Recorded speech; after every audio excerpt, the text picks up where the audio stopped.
नमस्कार दोस्तों, कैसे हैं आप लोग। उम्मीद है आप सब ठीक होंगे। 8 सितंबर 2023 के इकोनॉमिक टाइम्स के एनालिसिस में आपका स्वागत है। स्टार्ट करते हैं एक एक करके सारा न्यूज़। पहला है IT hardware import search in August after licensing order. देखिए, आपको पता है कि मिनिस्ट्री ने, गवर्नमेंट ऑफ इंडिया ने आईटी हार्डवेयर के इंपोर्ट पे एक लाइसेंस का रिक्वायरमेंट कर दिया है। कह रहे हैं कि इस लाइसेंस के रिक्वायरमेंट से जो है नवंबर 1 से एप्लीकेबिलिटी जिसका, उसके कारण इंडिया में आईटी हार्डवेयर के इंपोर्ट्स जो है वो कम हो जाएंगे। देखिए, इंडिया ने बैन नहीं किया है, क्योंकि बैन तो इंडिया वैसे भी नहीं कर सकता ना, डब्ल्यूटीओ का मेंबर है तो ऐसे कैसे कर सकता है। बट लाइसेंसिंग का रिक्वायरमेंट कर दिया है, उसके कारण आपके जो इंपोर्ट्स है वो एक, अगर आपके पास एक पर्टिकुलर लाइसेंस है तभी हो सकता है। अब क्योंकि नवंबर 1 से इसका एप्लीकेबिलिटी है, तो गवर्नमेंट ने क्या किया, कंपनीज ने क्या किया, उन्होंने अभी हैवी क्वांटिटी में इंपोर्ट करना चालू कर दिया है बाहर से, मेनली चाइना से।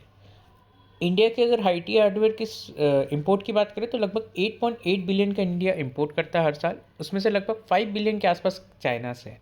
तो आप समझ सकते हैं कितना डिपेंडेंसी है हमारा चाइना के ऊपर। इसी चीज़ को गवर्नमेंट थोड़ा कट डाउन करना चाहती है, एंड देन ये स्टेप लेके आई है। नेक्स्ट न्यूज़ दोस्तों, DCGI collating data of pharma plants. DCGI क्या है? Drug controller general of India. क्या कर रहे हैं ये कर रहे हैं कि आपके जो ड्रग मैन्युफैक्चरिंग कंपनीज है, जैसे फार्मा कंपनीज है, उनके ऊपर एक डेटा कोलेट कर रहे हैं कि भाई इनका जो लिस्ट ऑफ यूनिट्स कितना है अब्रॉड में, WHO या जीएमपी सर्टिफाइड है कि नहीं। उसके बाद इंपोर्टिंग कंट्रीज़ कहाँ कहाँ से ये इंपोर्ट कर रहे हैं, एनुअल डोमेस्टिक एक्सपोर्ट टर्नओवर कितना है। ये क्यों कर रही है? देखिए, कुछ रीजंस है इसके लिए। एक तो ये कि गवर्नमेंट जो है क्वालिटी पे कॉम्प्रोमाइज़ नहीं करना चाहती इंडिया के फार्मेसी के ऊपर, ठीक है। दूसरा ये है कि अभी इंडिया की जो फार्मेसी इंडस्ट्री है उसको, उसके ऊपर ना कुछ एलिगेशंस भी लगे थे। आपने सुना ही होगा कि अफ्रीकन कंट्री में कुछ कुछ जो ड्रग्स है वो गलत पाए गए। गलत एज इन, बोला जा रहा है कि इंडिया के ड्रग्स को कंज्यूम करके उन बच्चों का डेथ हो गया। तो वो कौन सी कंट्री, आप मुझे कमेंट सेक्शन बताइए। मैंने कई बार आपको ये कंट्री के बारे में बताया, और ये कंट्री काफ़ी ज़्यादा न्यूज़ में था उस समय। फिर उसके बाद इंडिया ओवरऑल भी ड्रग्स को जो अपना pharmacy, India is known as pharmacy of the world. तो इंडिया जो है उस चीज़ को भी प्रमोट करना चाहता है। इंडिया के ऊपर क्वालिटी एलिगेशन ना लगे फ्यूचर में, इंडिया उस चीज़ को भी इंश्योर करना चाहता है, so that the overall export is boosted in this sector. Lastly, in pharma companies को ये भी बोला गया है कि भाई आपके पास जो यूरोपियन यूनियन या यूएस का एफडीए है, उसके ऊपर उसके पास से भी अगर आपको कोई अप्रूवल वगैरह मिला है तो वो भी एक प्रॉपर हमें डॉक्यूमेंट करके शो करना पड़ेगा आपको। नेक्स्ट न्यूज दोस्तों, group 20 members agree to phase down unabated coal power. अभी अनएबेटेड वाला क्या चीज़ है? देखिए, अनएबेटेड वाला चीज़ ये है कि अगर कोई कोल प्रोड्यूस हो रहा है तो कार्बन कैप्चर एंड स्टोरेज का मैंने आपको बताया था एक मैकेनिज्म, जिससे जो कोल प्रोड्यूस होता है हम उसका कार्बन को कैप्चर कर लेते हैं, एंड देन उसे हम स्टोर कर देते, या तो ज़मीन, मतलब या तो सी में कर देते, या तो सॉइल में वापस से ले जाते। ऐसे अलग अलग टेक्निक्स होते हैं। तो अब जो इंडिया ये बोल रहा है कि G20 में ये चीज़ बोला जा रहा है कि भाई अनएबेटेड कोल एज इन, अगर कोई ऐसा कोल जिसके लिए CCUS नहीं हो रहा है, कार्बन कैप्चर एंड स्टोरेज नहीं हो रहा है, तो हमें उसे फेस डाउन करना है। कार्बन प्रोड्यूस करो, कोल प्रोड्यूस करो, कोई दिक्कत नहीं है। कोल से जो एनर्जी प्रोड्यूस कर रहे हैं, समझ रहे G20 कि भाई डेवलपिंग कंट्रीज अभी इस चीज़ को नहीं रोक सकते।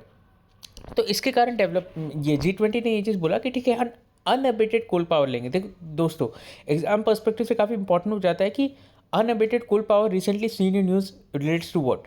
अनएबेटेड कोल पावर, कोई ये बोल देगा कि भाई बिट्यूमन कोल हो गया, या कोई एक पर्टिकुलर एंथ्रासाइट कोल हो गया। लेकिन ये एक टाइप का कोल नहीं है। जस्ट दैट कोई भी कोल, अगर आप से कोल जला रहे हो और आप अगर उसका कार्बन कैप्चर एंड स्टोरेज नहीं कर रहे हो, then that is unabated coal power. तो इस चीज़ को फेस डाउन करने के लिए बोला है। अब इंडिया ने ये चीज़ बोला कि भाई क्यों ना हम अनएबेटेड फॉसिल फ्यूल को फेस डाउन करें। तो फिर काफ़ी कंट्रीज़ जो कि फॉसिल फ्यूल की एक तरह से देखा जाए तो किंग है, जैसे कि रशिया हो गया या तो सऊदी अरेबिया हो गया, काफ़ी इन लोगों ने अपोज किया कि नहीं भाई आप ऐसे कैसे बोल सकते हो। मतलब आप अनएबेटेड कोल पावर बोल रहे हो ठीक है, बट फॉसिल फ्यूल मत बोलो। क्यों? क्योंकि ये कंट्रीज़ की फिर मतलब ऑब्लिगेशन आ जाता है ना ये कंट्रीज़ के ऊपर। तो ये न्यूज़ है क्योंकि इन कंट्री का रिसोर्सेज ही मेन फॉसिल फ्यूल है। नेक्स्ट न्यूज़ दोस्तों, 100% VVPAT count idea regressive like adopting paper ballot EC to Supreme Court. Election Commission ने बोला है कि एक एक एक्चुअली पिटिशन गया है सुप्रीम कोर्ट के पास, जिसमें ये चीज़ बोला है कि वीवीपैट जो है voter verifiable paper audit trail, जिसमें ये चीज़ बोला जा रहा है कि भाई जैसे अगर मान लो कोई वोटर अगर वोट करता है किसी, मान लो एक कांग्रेस पार्टी को वोट करता है, बीजेपी को वोट करता है, तो जिस भी पार्टी का उसने वोट किया है उस पार्टी का जो लोगो है, मतलब उस पार्टी के कि भाई आपने इस पार्टी को वोट किया है, तो वो पार्टी के आपका एक डॉक्यूमेंट वेरिफिकेशन मिल जाएगा। और क्या होता है कि भाई जब इस डॉक्यूमेंट को काउंट किया जाता है कि हाँ भाई चलो 100 लोगों ने ये भाजपा को वोट किया है या कांग्रेस को वोट किया है, वही 100 वीवीपैट के द्वारा काउंटिंग के आप एज अ वोटर क्या करते हो। आई होप आप जो लोग 18 साल से ऊपर है, जो लोग वोट दे चुके हैं और उनके अगर वीवीपैट लगा हुआ तो उनको तो समझाने की कोई ज़रूरत नहीं है।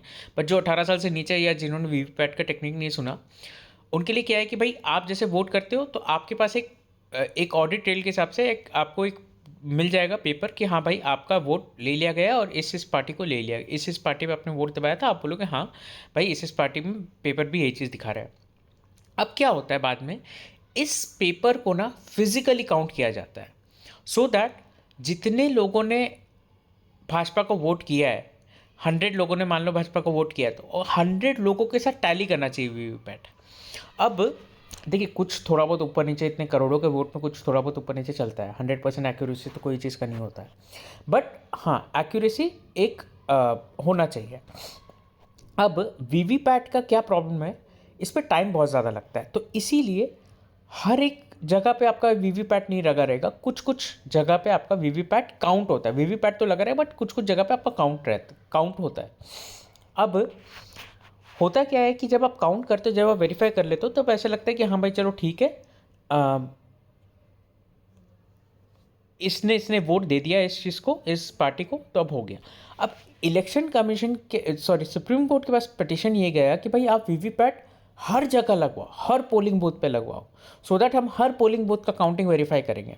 तो इलेक्शन कमीशन बोल रहा है भाई ये क्या रिग्रेसिव स्टेप की बात कर रहे हो, आप पीआईएल फाइल कर रहे हो, इसका ये मतलब है कि भाई ये तो फिर वही हो गया जो पहले जो पेपर काउंटिंग करते थे, काम करते, फिर हम वापस से पेपर काउंटिंग की तरफ चल जाते हैं ना। आप बोल रहे हो वोटर का सारा वेरीफाई होना चाहिए, तो फिर एक काम करते हैं पूरा वोटर काउंटिंग की तरफ, मतलब तुरंत पेपर बैलेट की तरफ चल जाते हैं। तो इलेक्शन कमीशन ने बोला कि इस पिटीशन को आप एकदम आउटराइटली रिजेक्ट कर दीजिए, और इन जो एसोसिएशन जो ये पीएल फाइल कर रही है इनके ऊपर तो पहले आप स्ट्रिक्ट एक्शन लीजिए, एक हैवी कॉम्पनसेशन पे करने के लिए बोले। आई होप आपको ये इशू समझ में आ गया होगा वीवीपैट का। कल भी वीवीपैट के ऊपर न्यूज़ था, परसों मैंने अपलोड किया था ये लेक्चर में। नेक्स्ट न्यूज़ दोस्तों, IMF FSB paper calls for crypto regulation not ban. देखिए IMF FSB ने, फाइनेंशियल स्टेबिलिटी बोर्ड और इंटरनेशनल मॉनेटरी फंड, ये लोग दोनों ने एक कंबाइन पेपर रिलीज़ किया है, कंबाइन स्टडी रिलीज़ किया है, जिसमें इन्होंने बोला है कि भाई क्रिप्टो के ऊपर ब्लैंकेट बैन नहीं लगा सकते, क्रिप्टो को रेगुलेट ज़रूर करिए, रेगुलेशन उतना ही करिए जितना रिक्वायर्ड है, जितना एज पर रिस्क है, मतलब एज इन रिस्क जितना आप मतलब रेगुलेट उतना ही करिए जितना रिस्क है। समझ रहे हो आप कि इतना भी ज़्यादा रेगुलेट मत कर दो कि भाई फंक्शन भी ना कर पाए, और उतना रिस्क है ही नहीं, ज़बरदस्ती आप रेगुलेशन लगा रहे हो, और कम भी नहीं करने के लिए। फिर उसके बाद उन्होंने बोला है कि भाई G20 का आने वाला जो मीटिंग है उस पर क्रिप्टो जो है एक हॉट टॉपिक ऑफ डिस्कशन होने वाला है, तो उस पर सारे कंट्रीज़ को अर्ज किया जा रहा है कि भाई आप जो रेगुलेटेड मतलब सुपरविजन रखिए, ऐसा कुछ रेजोल्यूशन पास करिए कि भाई सुपरविजन रखा जाएगा क्रिप्टो एसेट्स के ऊपर। They should have frameworks for governance and risk management, safeguard data, disclose information transparently। फिर उसके बाद बोला जा रहा है कि भाई क्रिप्टो के लिए क्या क्या रिस्क है, देखिए फाइनेंशियल रिस्क तो है ही, ठीक है, क्योंकि अगर आप देख रहे हो कि भाई अभी कितने सारे क्रिप्टो ने अपना एकदम क्रैश दिखाया है कि भाई यू नो कितने कितने डॉलर से लोगों के 100% वेल्थ वाइप ऑफ हो गए। तो अगर आप क्रिप्टो का न्यूज़ थोड़ा बहुत फॉलो करते हो तो आपको पता होगा। तो इतने वोलेटाइल एसेट को एक रिस्क तो रहता ही है, तो उस रिस्क को कैसे कंट्रोल किया जाए। फिर क्रिप्टो को अगर एज हम लीगल टेंडर एक्सेप्ट करते हैं तो देखिए उसमें गवर्नमेंट की मोनोपोली थोड़ी जाएगी। अगर मान लो क्रिप्टो को as a legal tender accept कर लेते तो आज के डेट में हर सेंट्रल बैंक ही सिर्फ कंट्री में ऐसा रहता है जो कि करेंसीज इशू कर सकता है। तो इससे अगर हम रेगुलेट करना चालू कर दें तो भाई गवर्नमेंट की मोनोपोली चली जाएगी। फिर एक छोटा सा न्यूज़ दोस्तों, फिश लेवर्स में miss Padma hilsa during festive season. Actually ये न्यूज़ काफ़ी इंपॉर्टेंट हो जाता है दोस्तों जब आप स्पेशली जब यूपीएससी वगैरह की तैयारी कर रहे होती है या कोई भी सिविल सर्विसेज के लिए, क्योंकि hilsa recently seen in news is related to what, या स्पीशीज़ बोल देंगे या पेंटिंग बोल देंगे, या ना कोई जगह का नाम बोल देंगे, तो इस टाइप को बोल देंगे। तो ये याद रखिएगा ये फ़िश है। तो अब क्या है, हिल्सा के ऊपर जो हिल्सा मेनली बांग्लादेश और बे ऑफ बंगाल में मेनली पाया जाता है, और ये इसका मेन कंट्री जो एक्सपोर्टिंग कंट्री है वो बांग्लादेश है। बट 2012 में बांग्लादेश ने इस फिश के एक्सपोर्ट पर बैन लगा दिया था, और फिर हर पिछले 4-5 साल से बांग्लादेश जो है स्पेशल परमिशन देता था कि भाई इंडिया में आप कुछ हज़ार टन जो है एक्सपोर्ट कर दो। इस बार दुर्गा पूजा के इतना पास भी अभी तक बांग्लादेश ने अलाउ नहीं किया है, और इसके कारण जो है प्राइसेस बढ़ते जा रहे हैं। इसके ऑफकोर्स शॉर्टेज रहेगा तो प्राइसेस बढ़ते जा रहे हैं। लगभग 1600 रुपये पर केजी का आसपास का रेट है इसका। सो मेन न्यूज़ ये है कि हिल्सा एज अ स्पीशी याद रखिएगा कि ये फ़िश है एंड बे ऑफ बंगाल में पाया जाता है। नेक्स्ट न्यूज़ दोस्तों, और आज का last news, SEBI simplifies rule to pick key fund official in relief for FPIs. देखिए सेबी ने बीच में एक क्लैरिफिकेशन निकाला था, मतलब बीच में एक सर्कुलर निकाला था कि जितने जो बड़े बड़े फंड है ना, उनके जो लोअर लोअर कहूँगा कि उनके जो लेयर फॉर्म में जो इतने सारे जो कंपनीज रहते हैं, सपोज मान लो यूएस का एक कंपनी जो है वो यूएस का एक फंड है, उसने यूएस के डेलावेयर में एक फंड लगाया क्योंकि डेलावेयर के कॉर्पोरेट टैक्स रेट्स कम है। फिर उसने एक फंड लगाया मॉरिशस में क्योंकि मॉरिशस और इंडिया का टाइप है, और उस मॉरिशस फंड ने इंडिया में इन्वेस्ट किया। वो भी हो सकता है वाया और भी 3-4 चैनल हो। तो अब सेबी कह रहे हैं कि भाई हमें नहीं पता, हम जो है एक अगर एफपीआई इन्वेस्ट कर रहा है इतने सारे लेयर्स में, तो हम जो टॉप मैनेजमेंट ऑफिशियल है उसको हम सीनियर मैनेजमेंट ऑफिशियल मानेंगे और उसका रजिस्ट्रेशन इंडिया में होगा, और जो आपके जो डिक्लेरेशन वगैरह जो रहते हैं एफपीआई के, उसके डिक्लेरेशन में जो रहेगा एलडीओआर जिसे बोलते हैं। तो